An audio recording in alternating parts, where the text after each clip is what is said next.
Don't change that. Yeah.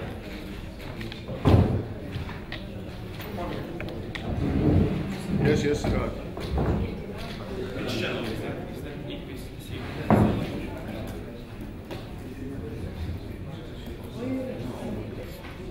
Значи да не притисна микрофон.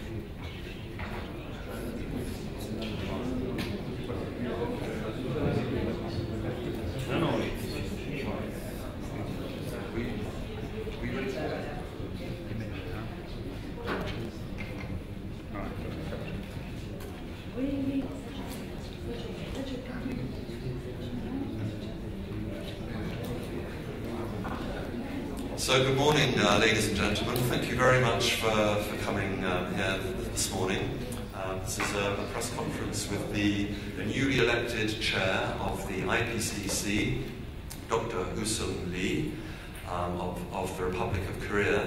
Dr. Lee will read out a short opening statement, and then we'll be very pleased to take your questions. So over to you, Hussein.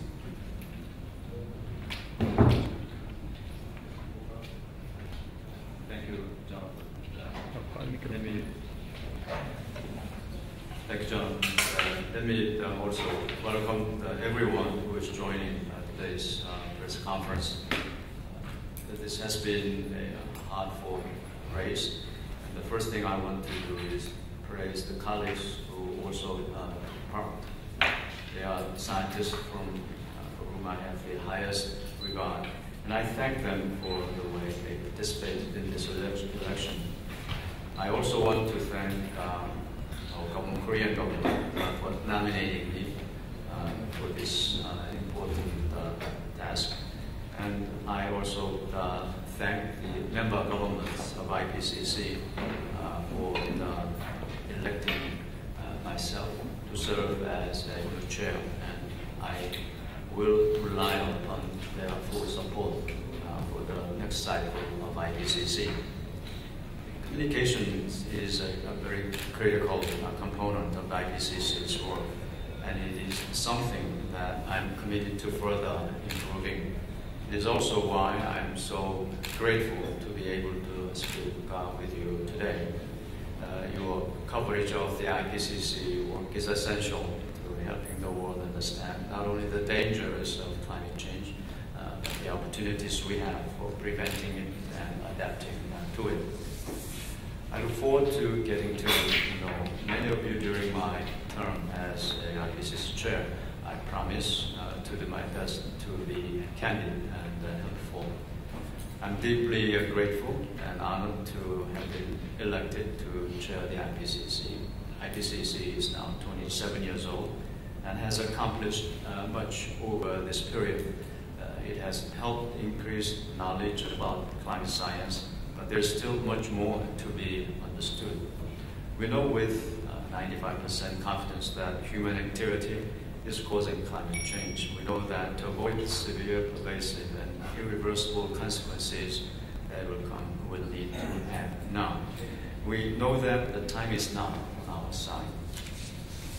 The good news is that we know that we can prevent such an outcome and build a more resilient and prosperous world by taking a fresh approach to our energy needs. But there's much more to do. Let me be somewhat more specific. One of my priorities in the next cycle of IPCC will be to enhance the participation of developing country experts. We need this expertise to fill in our knowledge gaps about the climate's impacts across the whole planet. This knowledge will help countries determine which adaptation and mitigation measures they will need to take. IPCC has done a great deal already to recruit more developing country experts, but we can't stop. Now, we can do better. How will we do this? You may have a question on this.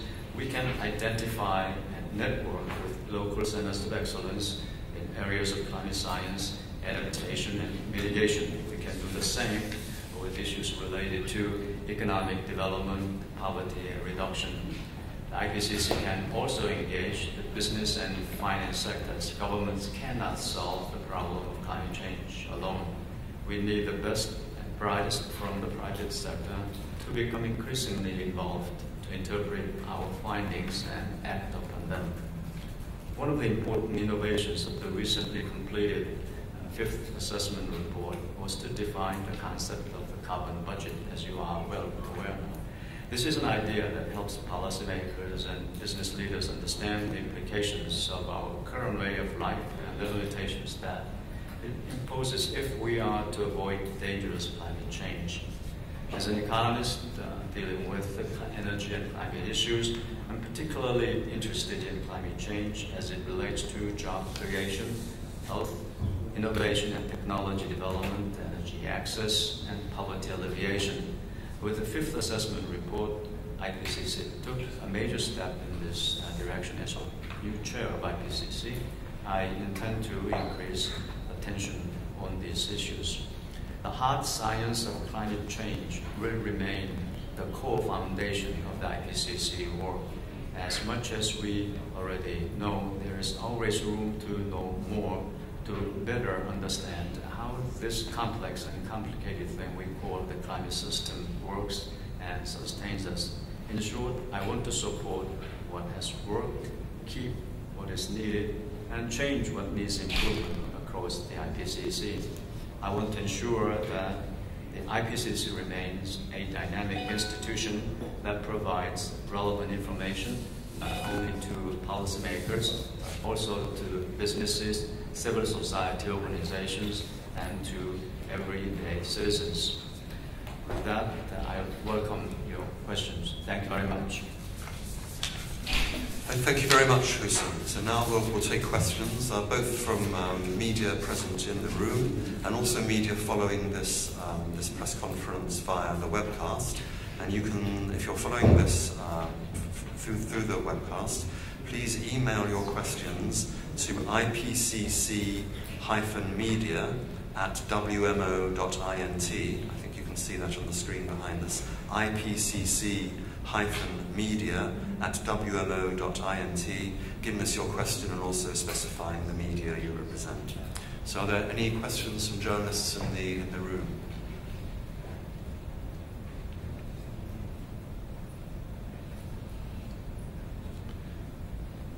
Do we have any questions yet from outside the room?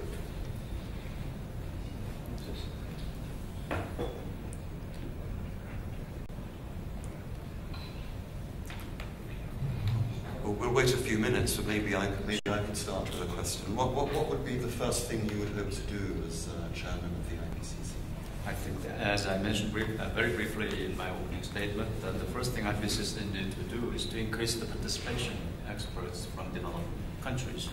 It is very important that we achieve that goal, especially during this cycle of IPCC assessment, as we all know that to achieve that 2 degrees stabilizations, the world requires a meaningful participation of climate policies, participation in this process by developing countries, because we know that the future emissions is expected to increase in the developing regions, and where we also know that countries need to improve their standard of living, but at the same time, that increase in standard of living has to be achieved in a way that will not burden the atmospheric concentration of greenhouse gas emissions. This is a very tough task, and the world need to understand the constraints and opportunities that the developing countries will have in the next few years of their endeavor to participate in the global climate change deliberations. And I think the first step that IPCC must take in the next assessment is to increase meaningful participation of developing regions if we are serious about achieving this 2 degrees C stabilization. Thank you. Any questions in the room? Any questions by you guys? Well, can I follow up on that last one then? The IPCC has often talked about raising the participation of developing countries in the past. How do you think we can achieve that now? You're right. Ever since the first assessment, IPCC has been very keen on improving the developing country participation. We have adopted various measures, and let me say that based upon my experience serving the IPCC for 23 years, most of the measures, should I say, humbly, that the ad hoc measures, and what we need from now is to install a systematic way of improving the development country participation. We must recognize that there are a number of local centers of excellence in the analysis of climate change issues around the world, including the developing countries. If we can make the IPCC process, especially in the scoping stage of our assessment process, much more bottom-up, then we should be able to identify scholars and experts in the developing regions, and at the same time, we should be able to incorporate much more in-depth, embedded deep local knowledge into our assessment process. I think the key is it's not a technical matter, but key is a structural matter. That is that we need to give some thought about rearranging or restructuring our way of addressing the scoping process. I wish that that process be more bottom-up and be more inclusive. I am very much looking forward to work with a new bureau about restructuring the process of scoping process. The more we invest in the scoping process based upon this region-driven scoping process, based upon this bottom-up process, our benefit from that newly structured scoping process will be much, much better than the, should I say, the business-as-usual way of addressing our assessment process. Thanks, Susan. Any questions? Okay. Well, there was a discussion yesterday on social media about how transparent the IPCC is, and some criticism of the IPCC.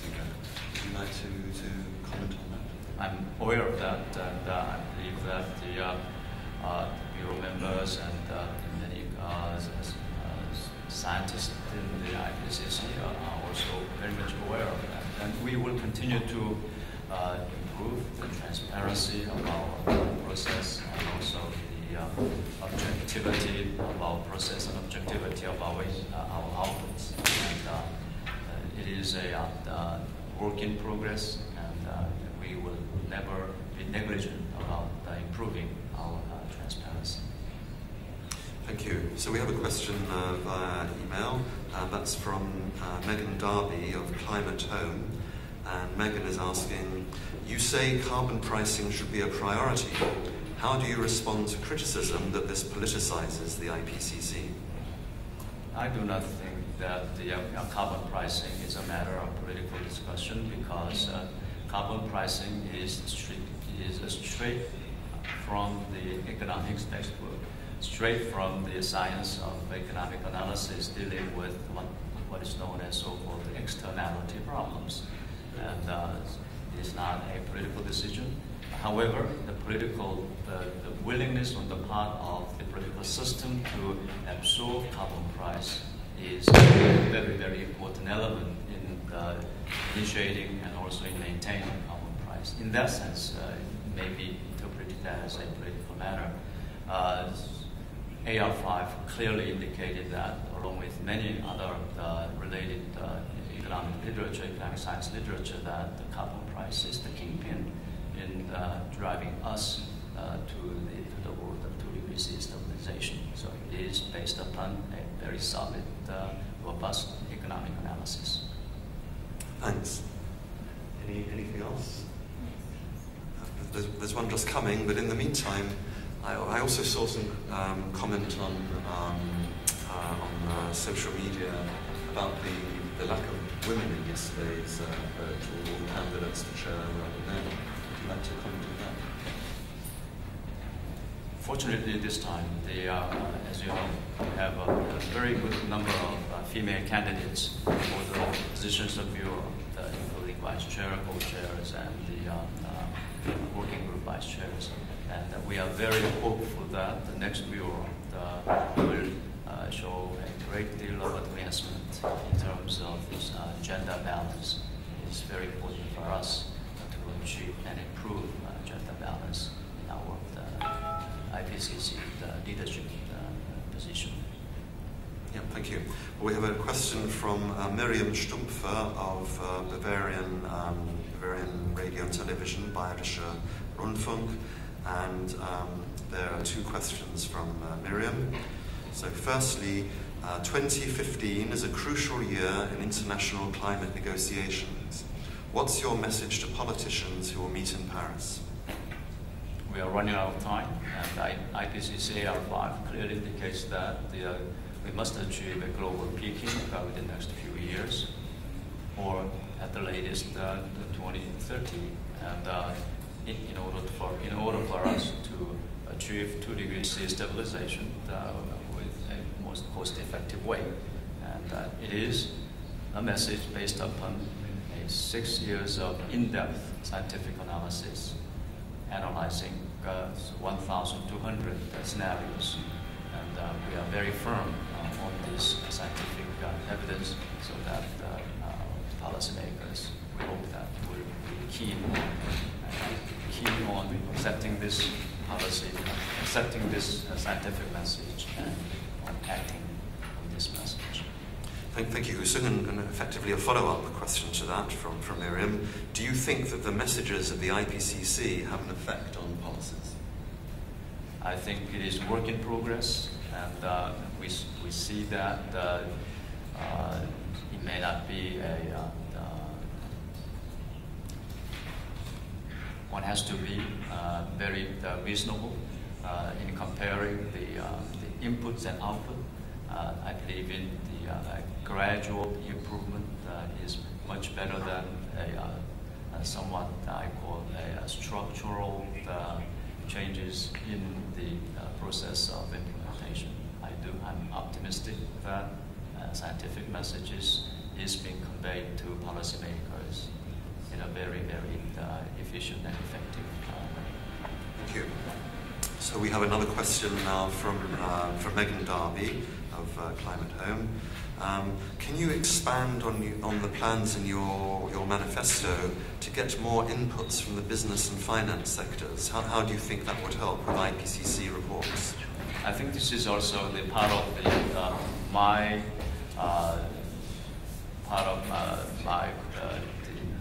plan, or the thinking initiative that we need to be much more bottom-up. I think the vast degree of knowledge and expertise are embedded in the business sector. It is pity that the IPCC process do not take in the wealth of the information and the wealth of knowledge the private sector have in this process. We must find some way to incorporate their knowledge and their expertise and their information into our process to make our output much more relevant in the real world decision making. Thank you. And what focus reports, I think we mean special reports, do you think the IPCC can and should deliver ahead of the next round of assessment reports? That question has to be determined by the whole plenary. And in fact, we have a number of proposals for a special report for the next cycle. And I believe that the new bureau and also new plenary will give a very thorough review of these proposals. And final special report will be reflecting the consensus views of all the government. And it is, at this stage, it's just too early, premature to say which area of the concerns be given the special report status. It's up to the decision by Bureau and also the plenary. So I will work very closely with the Bureau and work very closely with the plenary to have the most optimum content and most optimum size of the special report. Thank you. And a reminder that if you're following this press conference on the webcast, you can email questions to us at ipcc-media@wmo.int. We have a question from Rahana Dada of the Africa Report in South Africa. What is the thinking around including in assessment reports more about the successes of traditional practices related to adaptation and resilience that are not necessarily well represented or reflected in the scientific domain? The IPCC assessment is a scientifically rigorous process, and peer-reviewed journals is the basic blocks that deserves the attention of the scientists. And also, this is the basic building block that we are going to assess. And the literature indicated outside of, as indicated here, outside of the traditional the area of the scientific studies, we have discussed about a way to handle such a request. And I think the new bureau will also have to give some thought about the best way to approach so that the IPCC will be able to benefit from incorporating some of the valuable information that may be available from such sources. I think I will work very closely with Bureau to find a good way to find to enrich our information base. I think to the extent that traditional knowledge is covered in peer-reviewed scientific publications, that provides a basis of material on which the IPCC can work. So it would be good, especially if scientists and researchers in developing countries were to publish on this topic. That would give us a resource. Certainly. That is the standard way of resolving these issues. I agree. Thank you. Anything else coming in? Well, you've had a very long career with, or association with the IPCC. You've worked in research institutions in the private sector, including a stint with an oil company, Exxon. What would you say to people who say this could influence the way you work at the IPCC? I think the climate change problems has a great deal of matters related to the energy use, energy structures. And I firmly believe that my experience of working for the energy industry will be a great benefit in conducting the future assessment of IPCC. And I believe and I hope that my experience will help the next cycle of IPCC assessment. Thank you. Anything else? I have a question in the room from Jill Peters of Belgian Television. Good morning. I'm Jill Peters, a weather broadcaster in Belgium. I have in fact two questions. One about communication on climate change. I've been into this since 2006, and I'm in a whole network of weather broadcasters worldwide. And I must say we suffer a lot on this communication on climate change because it's very complex. And all these reports of the IPCC, which are very interesting, aren't that easy to understand all of the time. So we do need some backup, we do need some support, because as soon as there's news about weather or climate, people and media first come to the weather broadcast people, and then they might go to some client scientists, as you are. So my question to you is, will there be a kind of new strategy, new wind to help communicators in this complex issue? During the last assessment cycle, the fifth assessment cycle, the IPCC has improved its communication activity greatly. For the first time in the IPCC history, we established a communications office, in fact.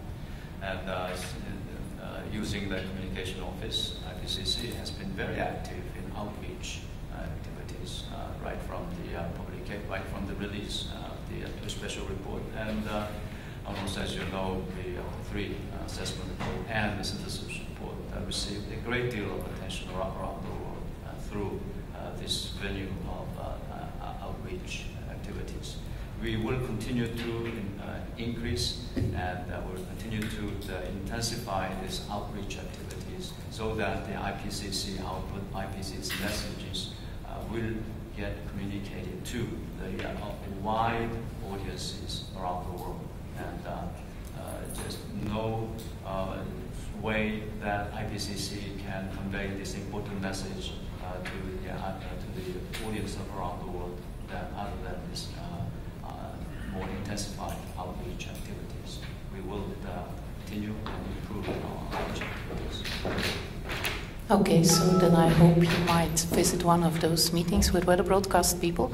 In fact, it's maybe because of my limited knowledge on climate change, but I think I heard you say about the oil peaking in 2030 earlier on. Not the oil, the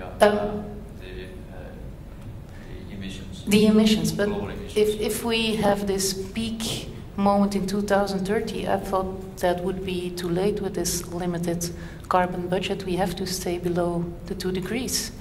Is that a contradiction, or?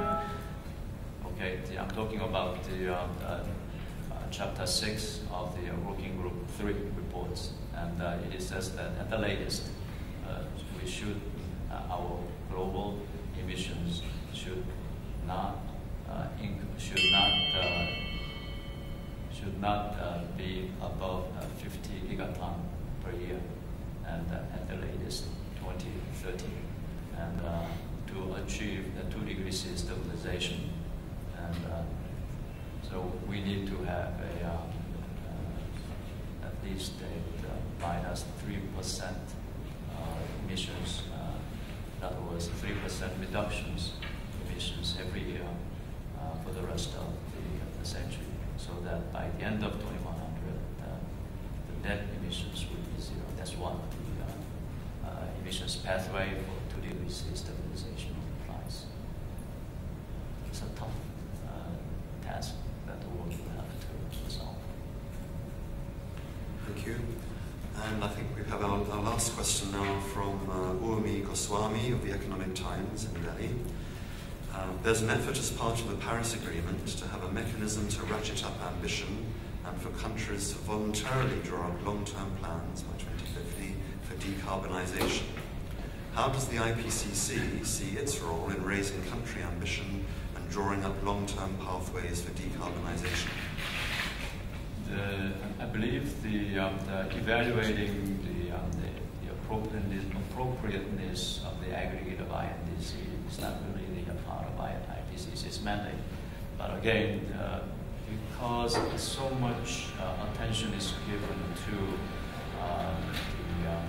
the appropriateness of the INDCs relative to the 2 degrees C stabilization, I believe that the request for some role of IPCC in that process will come again and again. I believe that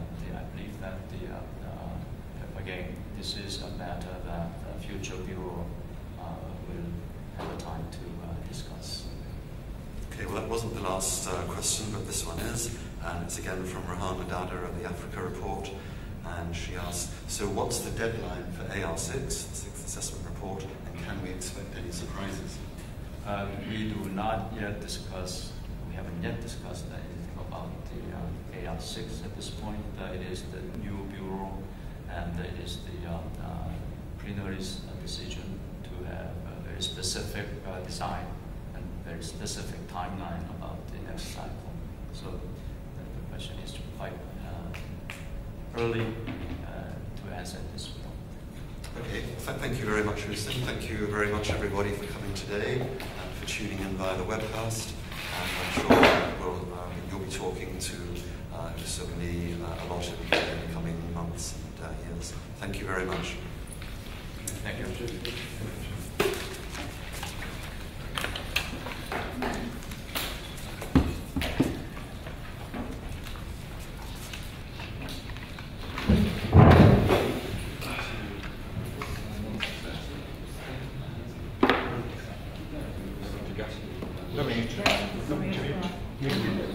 Jane, I want to stream reader.